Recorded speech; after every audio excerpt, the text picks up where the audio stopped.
What is going on, everyone, and welcome to the Philly Frenzy podcast. And I am your host, Matt. As always, I'm here with my buddy Rob. What is going on, Rob? Same old thing, man. Just ready to get into a little recap show on the fight from over the weekend. That was pretty much the biggest thing that went on.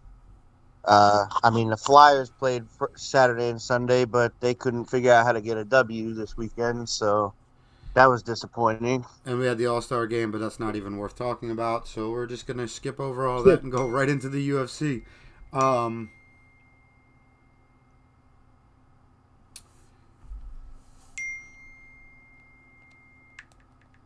so this weekend we had UFC 259, and we had three title fights, and on Friday or Saturday, we went over them three fights. We highlighted them, hit them with what we believed are the outcomes would be. And during these three fights, Rob kind of hit them all right on the head. And he, Technically, I got two outcomes wrong, but I said Peter Yan was going to win, unfortunately, due to a unintentional knee. While Aljamain Sterling was still on the ground, he got stripped of the title, even though he was winning the whole fight. Of course, Amanda Nunes, that wasn't a shock. I mean, that chick's a beast. It is what it is. all right, let me lock in here. People like to text me as soon as I go live, and ask me questions that have nothing to do with what I'm talking about. So it throws me all off. So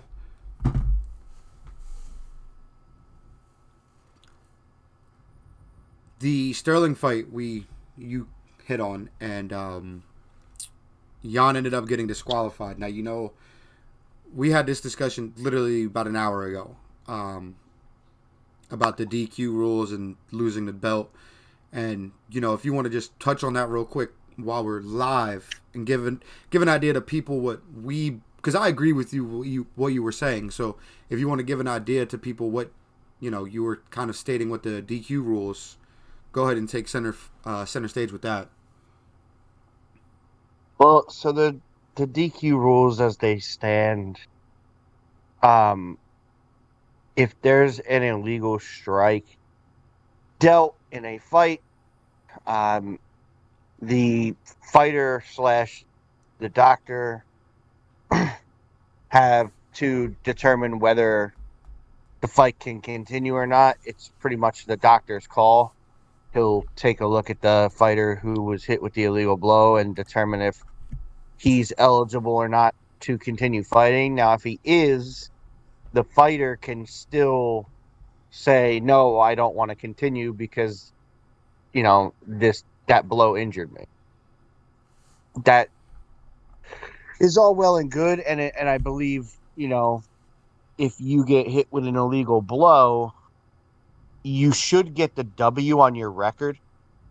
And the guy who committed the penalty should lose the fight, and it should be a loss against the record. But if that fighter happens to be the champion, I believe it should be handled as follows. Same thing. The champion would still get a loss to their record, and the challenger would still get credited with a win via the penalty. But the UFC should then step in and look at the fight and determine, was the illegal blow an intentional strike or was it an unintentional mistake? If it's determined that it's a mistake, the champion keeps their belt, but a rematch is scheduled immediately with the challenger that got dealt to the illegal blow so they can run it back for the title. And that if it's determined if it's an intentional illegal strike, then you strip the champion of the belt. The fighter who was challenging him automatically gets a berth to challenge for the vacated title against another fighter who is not the champion that was stripped. And those two fight it out for the opportunity to take the vacated belt. That's how I think it should be handled.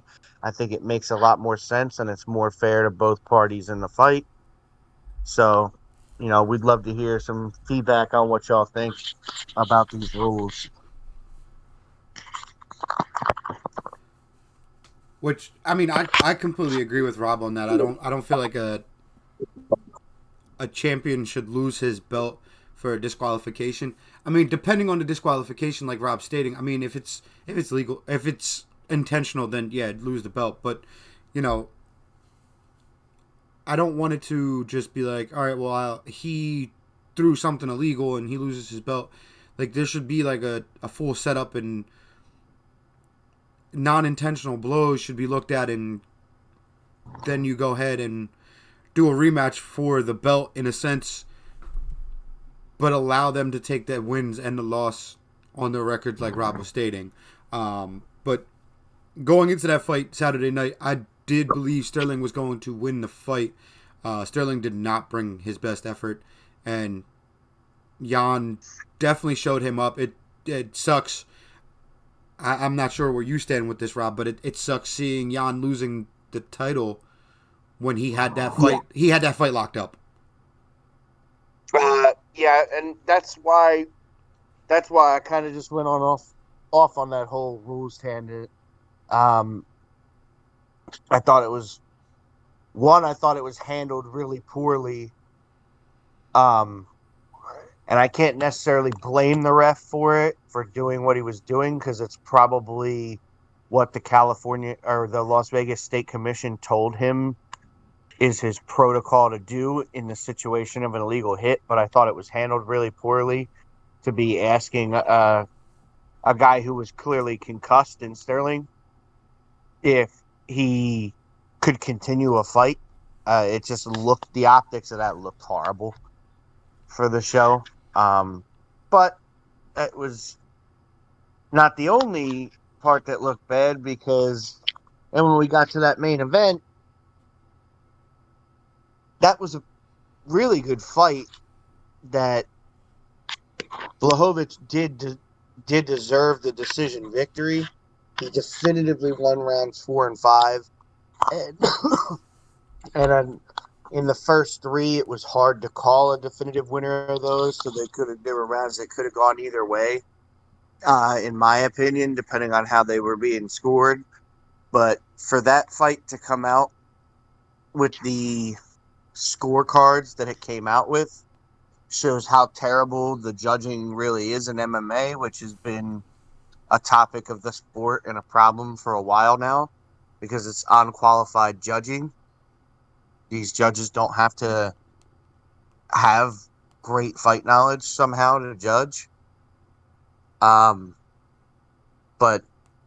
anybody who thinks Izzy Adesanya can't get it done in 205 obviously didn't watch the same fight I watched, because first of all, he took Blachowicz to a decision, which is something that Dominic Reyes couldn't do and Luke Rockhold couldn't do. And those are two of the best in that division now. And because I think it was a mistake for him to fight that fight without bulking up to the weight of the division. I don't know how you feel about that, Matt. I would have enjoyed the fight seeing him at 205. Like, the fight was good, but could you imagine him at 205? Well, it was. I mean, you saw he was able to touch Blachowicz up, but imagine that strength at 205 with him. And that's what I mean. I think that him at 205, this is a whole different fight, because early in the fight, he was touching Jan Blachowicz up, and Blachowicz was nervous to move in until he realized, oh, he doesn't have the power to put me out. Yeah. And once Blachowicz realized that he wasn't going to be able to get put out, he went on the offensive, and that's when he started winning. He went aggressive with the double leg takedowns, was able to hold Adesanya on the ground, and won rounds 4 and 5 that way. Yeah, I just feel But I like think it's a different fight if Adesanya bulked up and had the power behind him at 205. I think you hit the nail right on with it. I mean, the score to be 50-46, it was closer than that. Um, but it was clear cut who won.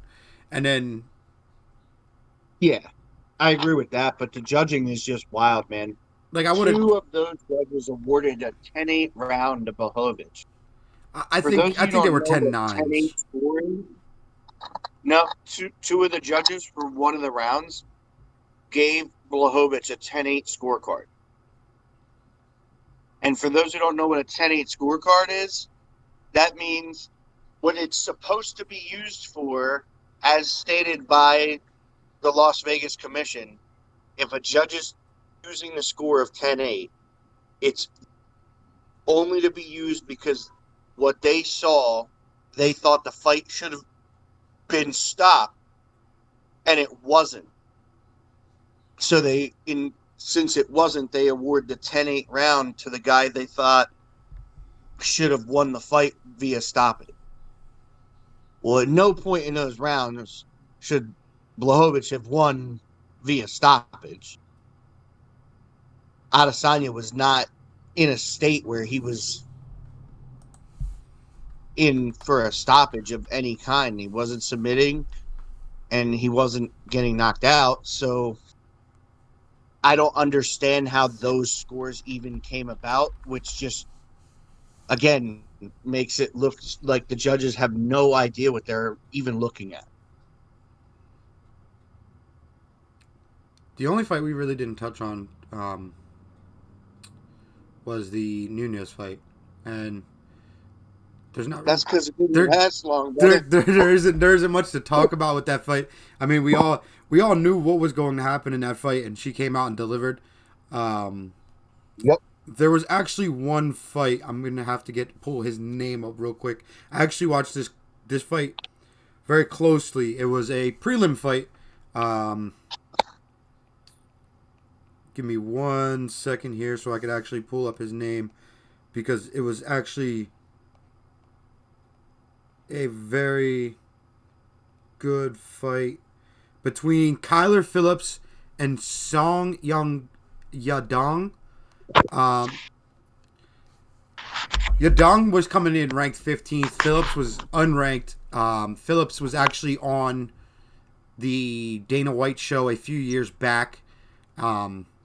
They were stating that he wasn't very well rounded the way that he was going into that fight Saturday night. He came out. He looked very good, and he wasn't just a guy who was a stand-up guy.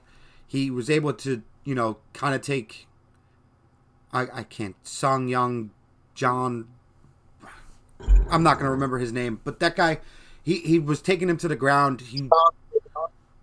Song Yadong. Yeah, there you go. Thank you. I guess that's how you would pronounce his name. I don't know. He actually looks really well too. I mean, if you go back and if you have ESPN Plus, go back and watch that fight. Them two right there put on one hell of a show, and I do believe they're going to be two up and coming guys in that weight class, and there's a possibility you could see one of them holding the belt at one point, and the other one being a number one contender and getting a rematch out of it. I honestly really like the two of them. I thought they were very good. That was the biggest thing I took away from the whole card, was that prelim fight. That prelim fight was really the match that set it for me, besides the 3 title fights. Yeah, I mean, you got that. I know that Sean Phillips and Yadong are both young too, and they're both in world-class gyms. Phillips, I believe, is 23, and Song was 22. So they're both really young. Yeah, I think Phillips is a little older than that. I think he's like 25, and Yadong is either 22 or 23. But I know Yadong is with Team Alpha Male, and Phillips trains with MMA Lab. So I mean, they're working with top programs. So it's really not quite as shocking when you look into these guys, why they're so good. You know, they're working with some of the best in the world, and they're obviously putting time in on their craft. So kudos to them on putting a really nice show on the prelims. Do you have anything else you want to add on this fight card before we log off here? I mean that pretty much covers the stuff I wanted to talk about on it, and other than that, we're all good, man. All right, so as of right now, we have a show tomorrow night, 7 o'clock Eastern. Music artist J.D. Savage is coming into the building, better known in the 2K community as Dolo, switching from playing 2K now as a recording artist. We are actually, now that I got my Elgato working, we are planning a Warzone night with Rob, myself, and Zero Dark Jelly, possibly getting a fourth guy in there. You know, just bringing you guys some content, having some fun. So you could see our non-uptight side. And also be on the lookout. There may be, by the end of the week, Height 2.0. We are currently working on that. But more details are to come on Height. But just be ready tomorrow at 7 o'clock to tune in. And also, when you watch our streams and you watch our YouTubes, please, if you enjoy watching it on YouTube, subscribe to us. We are getting a lot of feedback that we are getting people that are non-subscribers watching 95% of our videos. It's free to support us. Just please hit the subscribe button. Show us some support. And we're going to continue to make out as many videos as we can each and every day. But until tomorrow, Philly Frenzy out.